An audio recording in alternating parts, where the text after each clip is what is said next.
Assalamualaikum warahmatullahi wabarakatuh.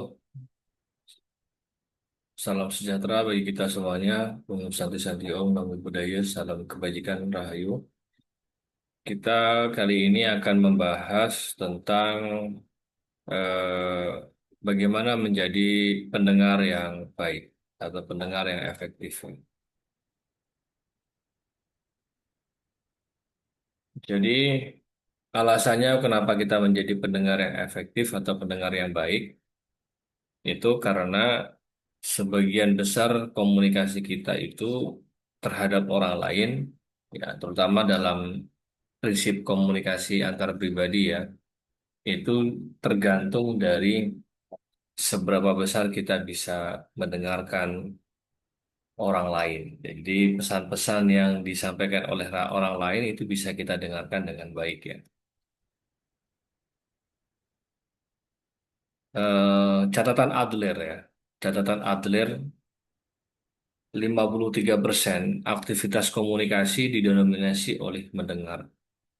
Jadi sebetulnya kalau kita ingin menjadi seorang komunikator atau bahkan komunikan atau dalam menjalin relasi antar pribadi itu sebetulnya yang paling penting itu bagaimana kita bisa menjadi pendengar yang baik. Jadi karena apa? Karena itu setengah daripada proses komunikasi itu sebetulnya mendengar itu lebih besar porsinya, ya. Karena dia mendominasi mendengar itu. Sedangkan yang mendominasi penyampaian pesan kedua itu adalah menulis. Menulis itu hanya 14%. Jadi kalau kita mengkomunikasikan sesuatu, misalkan, nah, maka menulis itu hanya 14% porsinya. Berikutnya berbicara itu ternyata 16% tingkat keefektifannya, efektifannya ya. Membaca juga 17%. Ya. Nah, menurut Leaderman, orang dewasa itu tingkat mendengarkannya lebih rendah dari anak-anak. Jadi mungkin karena orang dewasa itu banyak noise ya, noise baik noise yang berasal dari teknis maupun psikis gitu ya. Karena menurut catatan dari Leaderman, mendengarkannya lebih rendah daripada anak. Bahkan orang dewasa ini cenderung punya dominasi ya, mendominasi, gitu, mendominasi eh, topik atau bahasan, nah, itu punya kecenderungan untuk itu. Nah, ini pendengar yang baik adalah mendengarkan orang lain secara efektif. Pendengar yang baik adalah mendengarkan orang lain secara efektif. Dan mendengar itu memang jauh lebih berat daripada berbicara ya. Mendengar itu jauh lebih berat daripada berbicara. Lebih sulit daripada berbicara. Karena ya tadi butuh konsentrasi, butuh fokus. Ya, maka bagaimana menjadi seorang pendengar yang efektif itu?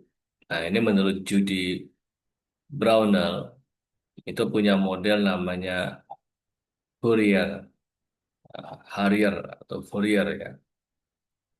Yang pertama adalah supaya pendengaran kita maksimal optimal ya, mendengar efektif itu. Yang pertama adalah hearing. Hearing itu artinya mendengarkan.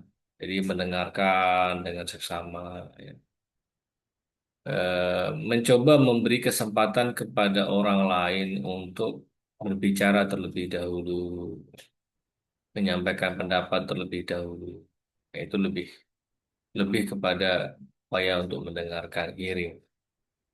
Karena orang lain akan membawa pesannya, akan membawa ideologi, ideologi pesan ya. Akan membawa ide-ide, gagasan-gagasan. Nah, itu pertama. Yang pertama itu kita bisa melakukan langkah hearing, hearing, mendengarkan. Berikutnya, setelah kita mendengarkan, kita bisa melanjutkan ke langkah berikutnya, yaitu understanding. Artinya, kita berupaya untuk memahami. Jadi memang berat ya. Eh, saya masih ingat kata-kata Bob Sadino, kalau kita mau jadi orang sukses, itu harus berani belajar yang baru. Nah, kalau kita belajar hal-hal yang baru, maka tanggalkanlah apa yang melekat pada diri kita. Jadi, kita benar-benar nol, ya, seakan-akan nol ketika mendengarkan hal yang baru atau mencari hal yang baru. Kemudian kita mencoba untuk memahami hal yang baru dengan menanggalkan terlebih dahulu untuk sementara apa yang menjadi hal yang kita yakini atau ideologi yang kita yakini atau anasir sebelumnya yang menurut kita adalah benar ya. Berikutnya adalah remembering, mengingat. Jadi setelah kita memahami, kita berupaya untuk mengingat. Remember itu mengingat. Kita berupaya untuk mengingat apa yang menjadi pesan-pesan penting dari sebuah pesan atau harapan atau ide-ide dari orang lain. Ya, jadi apa maunya, kemudian kita ingat, ya setelah itu kita evaluasi, mengevaluasi, menilai, memilah, ya apakah ini baik atau tidak baik, apakah ini perlu ditanggapi atau tidak ditanggapi, apakah ini etis atau tidak etis. Nah itu. Tapi yang jelas evaluasi itu menjadi langkah berikutnya setelah kita tentu mendengarkan dan memahami. Ya. Berikutnya adalah responding. Nah, ini yang paling penting. Jadi pendengar efektif itu sebetulnya dia tidak hanya mendengar, tapi dia kemudian memberikan tidak hanya mengevaluasi baik dan tidak baik, jelek dan tidak jelek, ya kan. Tapi dia kemudian memberikan eh, langkah feedback, ya. Feedback yaitu responding tadi. Nah, responding itu feedback, umpan balik. Jadi tidak membiarkan komunikator menyampaikan pesan secara mendominasi, tetapi kemudian kita juga memberikan respons. Ya, setelah tentu mereka menyampaikan gagasan-gagasan semuanya. Nah, jadi ada eh, lima hal yang perlu dilakukan ya.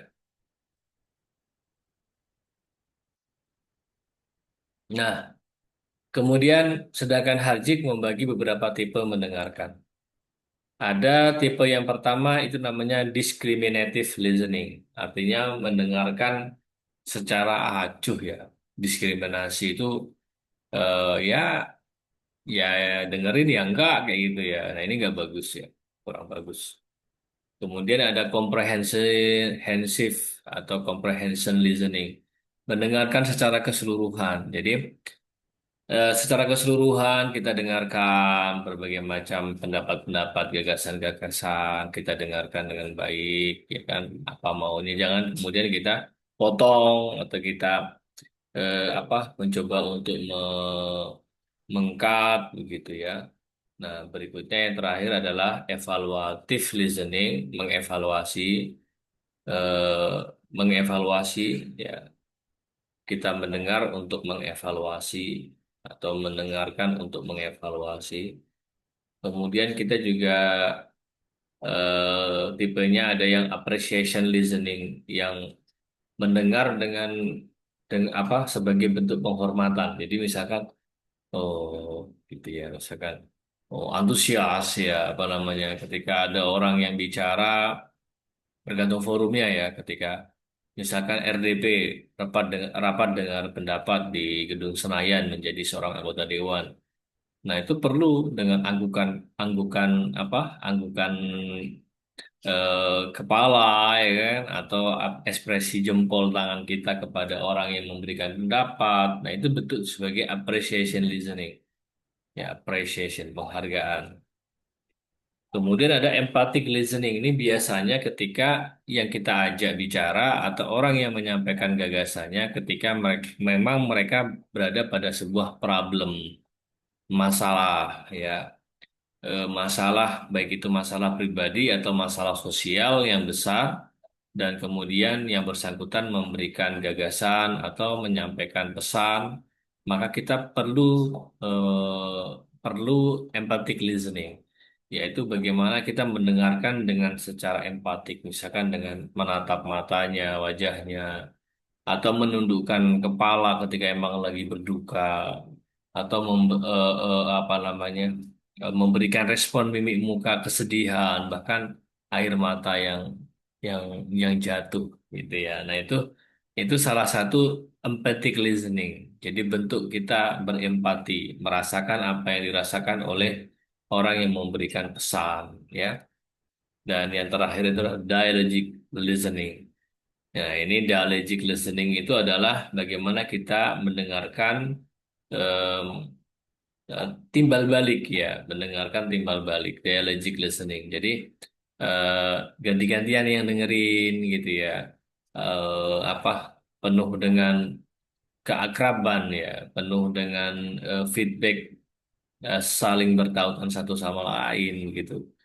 Nah, ini dialectic listening. Jadi semuanya bagus kecuali barangkali yang pertama, ya. Discriminative listening ini tidak, kita jangan sampai ke tahapan discriminative listening, ya, di mana kita mendengarkan hanya untuk mengacuhkan begitu ya. Barangkali itu yang bisa saya sampaikan. Terima kasih atas segala perhatian. Saya akhiri. Assalamualaikum warahmatullahi wabarakatuh.